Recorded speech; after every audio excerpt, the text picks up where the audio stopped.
ไม่ทรงค่าตัวใบมาด้วยวิดีโอคาเฮาในฉันตอบเลือกขับเป็นค่อยปันและเฮงลำนั่นคือดำค่ะยินต้นขอบใจใหญ่ค่ะไม่สูงค่า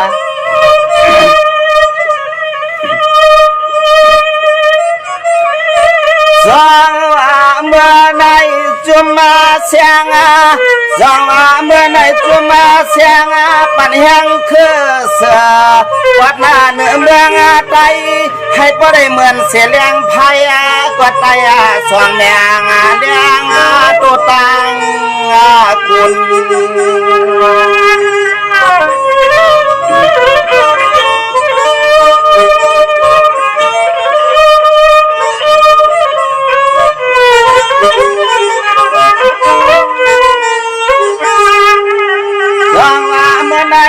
ข้าไล่เศร้าอยู่ท่านูเกียง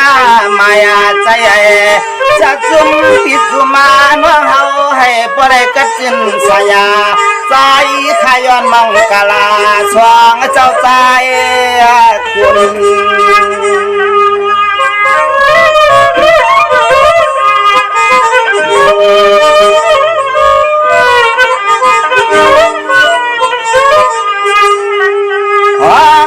เมื่อเลี้ยวในคุณเจ้าเฮาสร้างเศร้าดีคุณจึงได้ใจไพ่ไปเจอพี่เจอน้องเศร้าดีลินจึงไทยบ่เลยเมื่อหัวมันหัวเมืองเปลี่ยนเวียงขับเปลี่ยนหน้าเวียง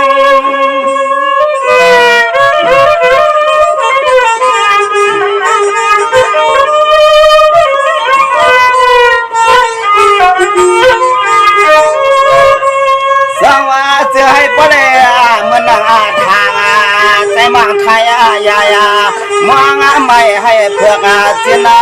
ขึ้นหอดเมืองจึงแต่ให้บ่ได้มีจึงลือหน้าเมตตาเสียได้ไปเส้นทางเปลี่ย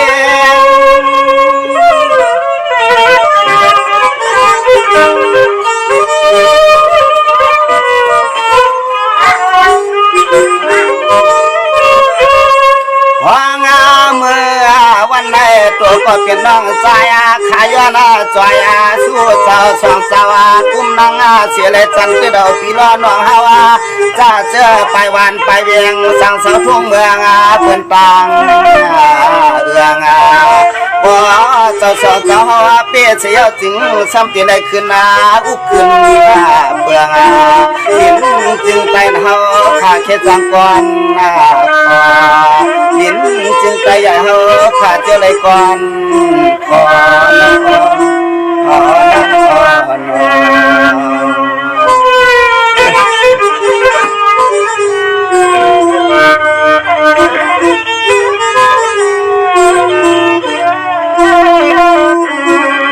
ว่าเมื่อไหร่ข้าก็ตักเตียนสู้ข้าก็ตักเตียนสู้จอยปันเจ้าคุณทุนมาอุโหสาจึงให้บ่ได้แก่เลือกันเกที่ให้คือเข้ามาเสมาเนอเกลูกไตเขาให้บ่ได้กัดจินสายาตัวก็เป็นน้องใจขัดเช้าจึงไทยวันไหนก็ย้อนแล้วโคกามมังกลาปันให้สองเจ้าบ่ได้อยู่สาหยิบก็นิ้วมือแล้วพวกก็ต่างเนิน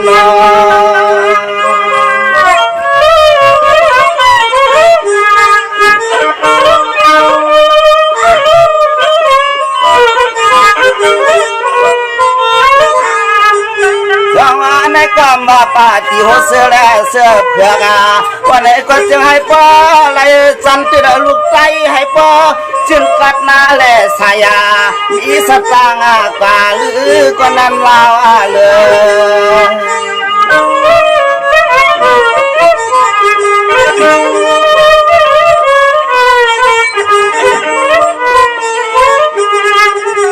ย้อนให้สองสาวปเลจานัดเดือดกวางมือจะเจ็บบิดน้องเฉลยเนื้อจานเปิดมาขากวันขากเรือ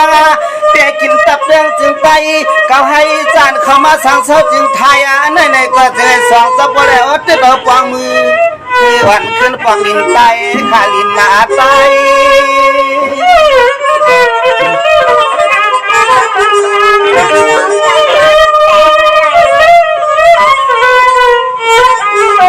Thank you.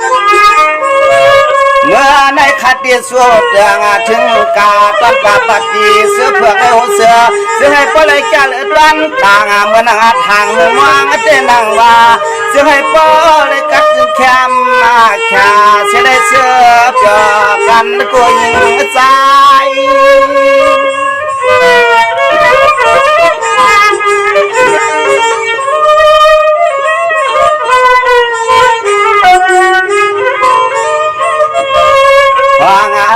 เมื่อเดียวในเจ้าที่เจ้าน้องจึงได้ยานไปพื้นไปพายาไม่ลำทุ่งดินจึงตายนั่นจะเลยขึ้นนาวัดขึ้นนาสู่ที่อยู่เก่าฮาวาจึงไปหลวงที่อยู่เก่าฮาวจึงไปหลวงนั่นอ๋อนั่นอ๋อ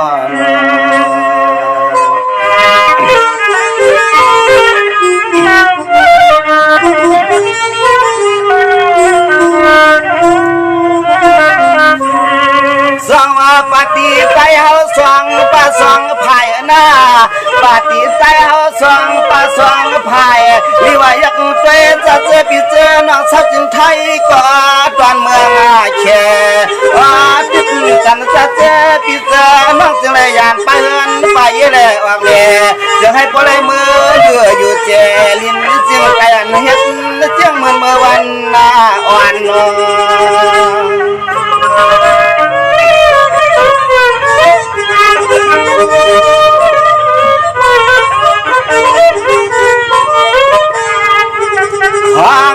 เมื่อเลี้ยวในใจก็จอนยองอันเตอันที่สองเจ้าต่างเฮ็ดนาเมื่อเลี้ยวในปีปวนมาสักผ้าจึงไปเมื่อวานในมาก็โยจังมีแทงเสียงยอดไผ่ป่าเสียตัวเมืองเฮา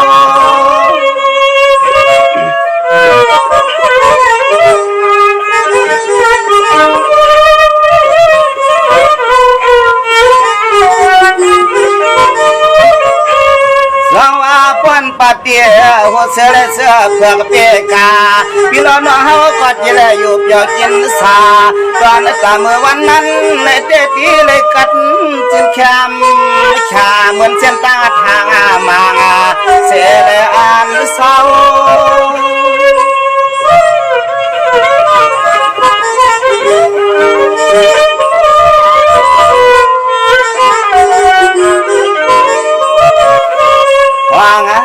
เมื่อวันไหนตัวก็เป็นน้องใจข้าวก็จึงใจเย็นใจแห้งมุกเสียงจะตายก็ตีเกียงไม่ใจใหญ่สู้เจ้าขึ้นนาตั้งขึ้นกว้างใจใหญ่สู้เจ้าขึ้นนาตั้งกวกกว้างนั่นอ่อนนั่นอ่อน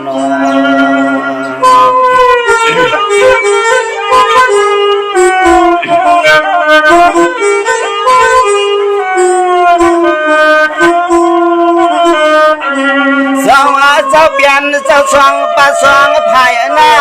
เฮาในเขาเปลี่ยนคือใจเมียนนี่ไรหัวเสือเฮาก็ยันให้ป้อนเนื้อเสือเขาผู้เขียนเก้าเมืองไอเมืองไอเรื่องจะเจนันตินรวมซุ่มเจอเคยดูไตอยู่มันยาโตก็เป็นน้องใจก็ยันยองกวางมังกลาจะให้ป้าเปี้ยเคชาพวกอารามทางไตก็ขึ้นตังเนื้อขน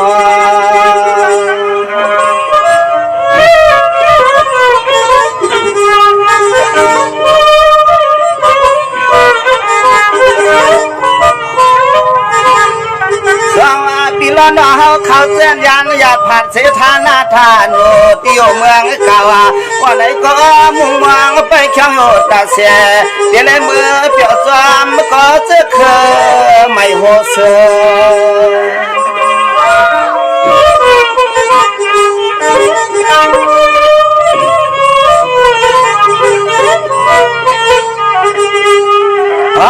เมื่อวันนั้นในใจขาย้อนให้สู่เจ้าจอนจะปล่อยเนื้อจะเคยเปิ้นเสกูตีกูจุมาให้ปล่อยเมื่อเขาเปลี่ยนก่อนไปลุ่มเปิงเนื้อเมืองขาเนื้อเมือง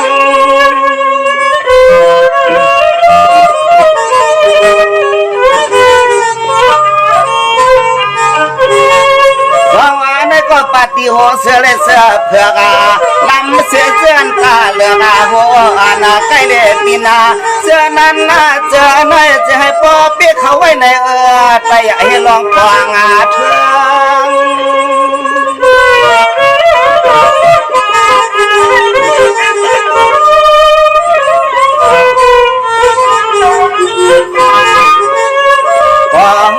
ว่าชูเจ้าสองป่าเขาว่าเปียเสียวตีเลยเมียไว้ใต้นางวันนางเมืองเฮืองจินสายาสอนกับภาษาป่าลิไปปันให้มุนหายท้องเมื่อวานาในซอลิงสานย้อนแล้วขอกรรมเฮ็ดติดต้องมาย้อนแล้วขอกรรมผักเฮ็ดติดต้องมาโอ้ข้า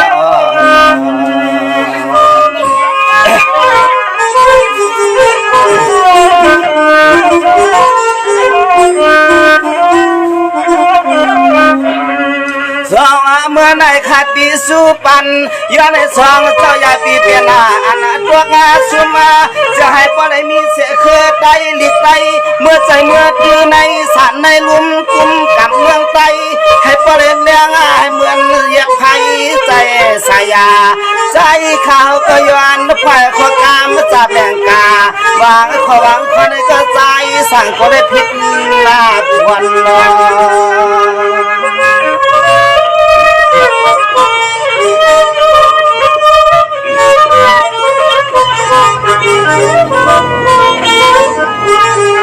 ย้อนเปิด10 ปีเศร้าปีปนกาอัตตาลูกไตเลยไปวันไปเมืองไปเฮือนไปเย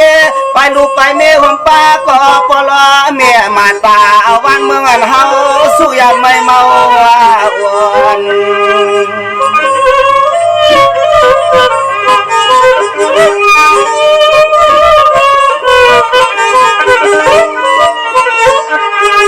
โดยขาลูนอเคเปื่อนมาเปกินลูกงาไตเพียวป้าแทงส่วนไหนา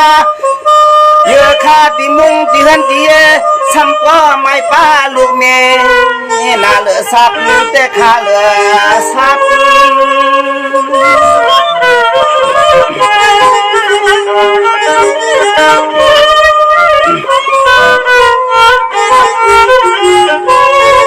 สาวเมื่อในวันในข้าก็จมทวนาปฏิโหเสือและเสือเผือกนำเสียเส้นตาเลือกปินขวาวนกวางกุลังกุไลข้าใจก็จมเยาสุเจ้าเลยบ่จังแก็บมาตา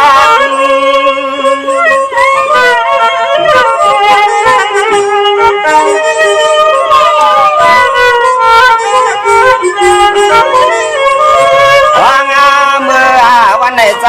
ข้าวยองปันเจ้าสองเจ้าเสียแลมีเลือดหัดนากัดไตได้ไผ่ไปเจอสักเธอเลยออกบ้านเมืองตาวายในปอดไตเปี้ยในเต็ดตื่นอะไรอยู่ซาเสียวหลอกก่อนคอจะให้พ่อเลยเหมือนขอกามสั่งสอนก็หาจะพึ่งหมอกันนะ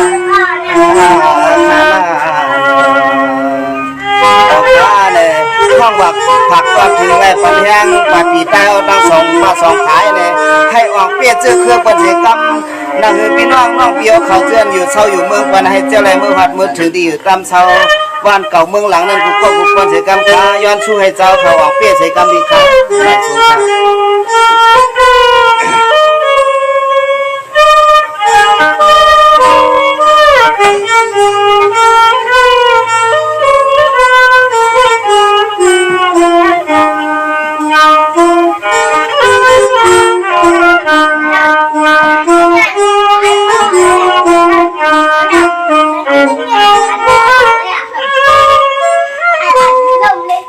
ขสงคราม